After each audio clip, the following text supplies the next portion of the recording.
నా ప్రియమైన బిడ్డలారా వినండి. ఈ అనంత విశ్వంలో మీరు ఎప్పుడూ ఒంటరివారు కాదు. మీరు పడే ప్రతి కన్నీటి బొట్టూ నాకు తెలుసు.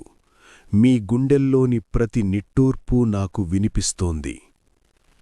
మీరు కష్టాలను చూసి భయపడుతున్నారు, కాని నేను మీకు చెప్పేది ఒక్కటే: కష్టాలను చూసి భయపడకండి. ఈ కష్టాలు మిమ్మల్ని నాశనం చెయ్యడానికి రాలేదు, మీలోని అసలైన శక్తిని బయటకు తీయడానికి వచ్చాయి.